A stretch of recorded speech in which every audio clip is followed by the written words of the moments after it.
시편 119편 81절에서 88절까지입니다.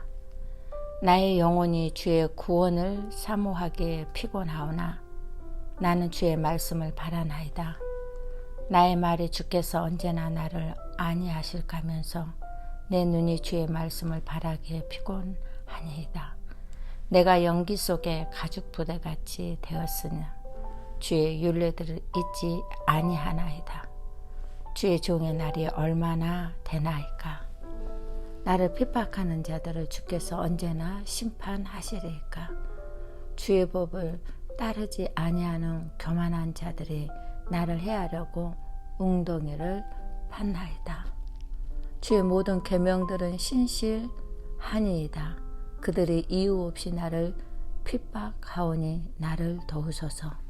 그들이 나를 세상에서 거의 멸하였으나 나는 주의 법도를 버리지 아니하였사오니 주의 인자하심을 따라 나를 살아나게 하소서. 그리하시면 주의 입의 교훈들을 내가 지키리이다. 아멘. 사람은 애매한 고난으로 낙심되게 될 때 성도들은 그 낙심의 문제 앞에서 누구를 의지할 것인가?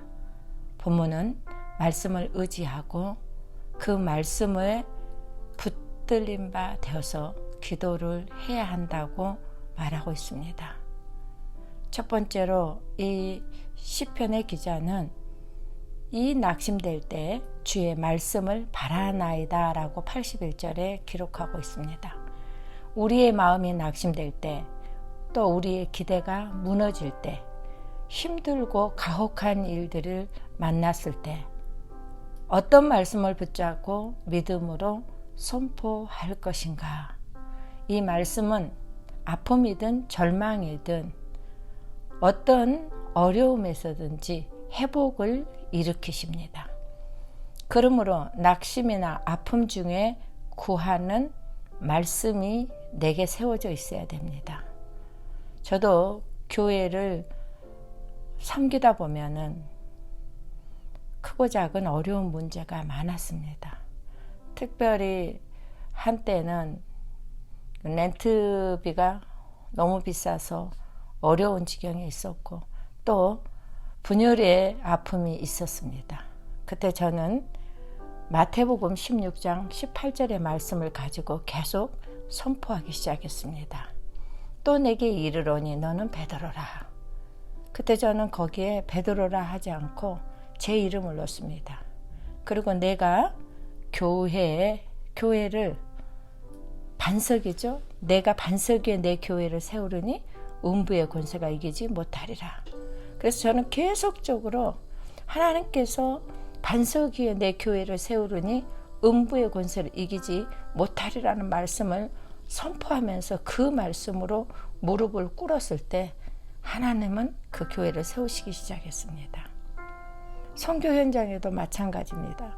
선교지에 가서 이렇게 사역을 할 때마다 항상 그때마다 하나님이 주시는 말씀을 선포하고 그 말씀을 붙잡고 기도했을 때 말씀에 의한 기도가 응답으로 쉽게 역사했습니다. 두 번째로는 86절에 주여 도우소서라고 합니다.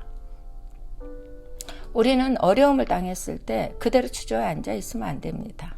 우리 기준이 상식이나 지식이나 경험이나 유명한 사람들의 잠언을 통해서 해결하려고 하면은 육신의 정욕과 말씀이 부딪히게 됩니다.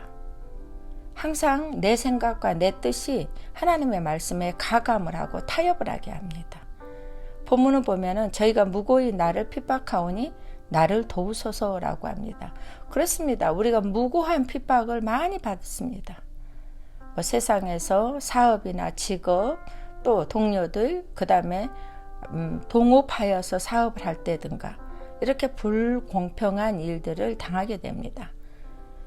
그러므로 하나님의 말씀을 구하는 자들은 그 말씀을 지킬 만한 능력을 믿기 때문에 그 능력을 믿고 구하는 사람이기 때문에 그 놀라운 능력과 도움을 받게 됩니다.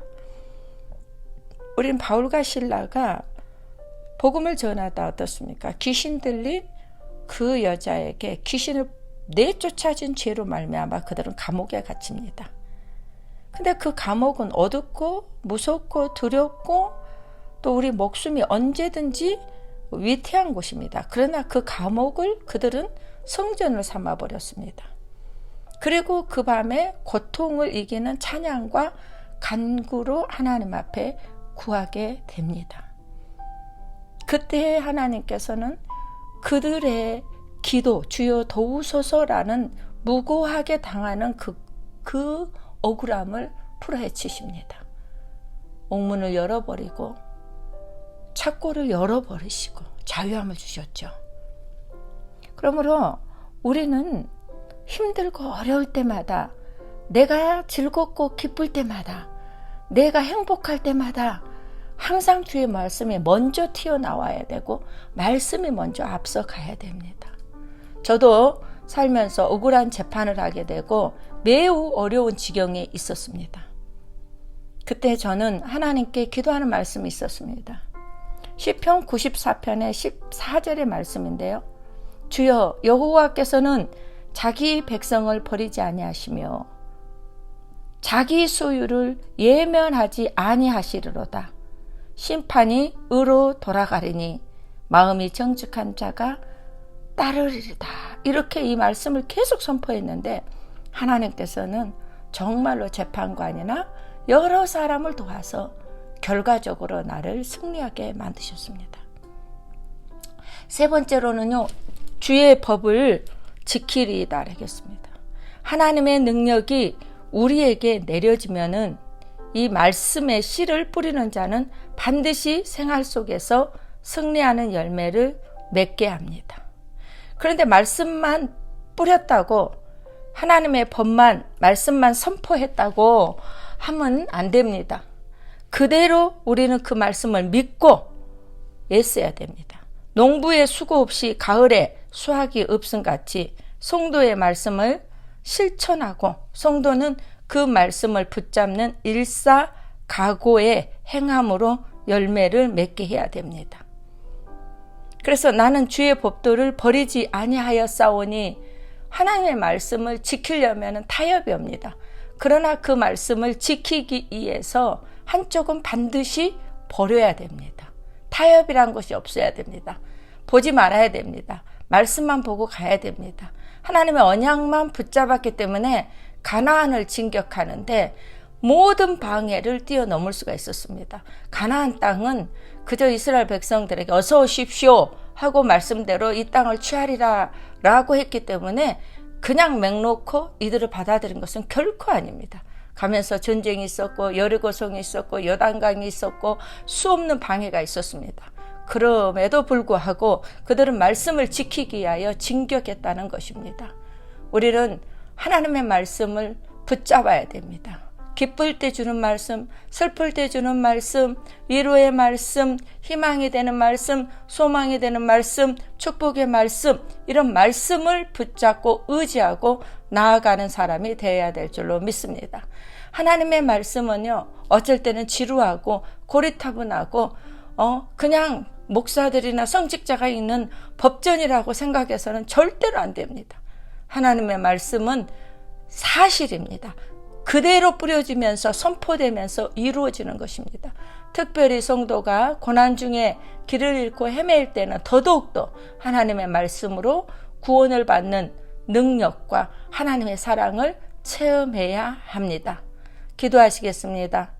긍휼이 많으신 하나님, 하나님의 자비하심과 인자하심에 대한 정보와 경험이 분리되지 않도록 도와주시옵소서. 문제를 만나면은 조바심 때문에 매번 일을 그르치고 맙니다. 그러나 진리는 증명합니다. 하나님의 말씀은 능력이기 때문에 반드시 권능으로 임하게 됩니다. 두려움을 이기게 하고 새 힘을 주십니다. 이제 하나님을 더욱더 신뢰하도록 우리에게 말씀 안에서 소망을 붙잡고 찬양과 기도로 하나님의 말씀, 그 능력을 이루는 사람들이 되게 축복하여 주시옵소서. 내가 힘들고 어려울 때마다 생각나는 사람이 있듯이 내가 힘들고 어려울 때마다 말씀이 생각나게 하시고 그 말씀을 쫓아가여서 이루는 저희들 되게 하여 주시옵소서. 찬양과 기도 받기에 합당하신 주 예수 그리스도의 이름으로 간절히 기도하옵나이다. 아멘.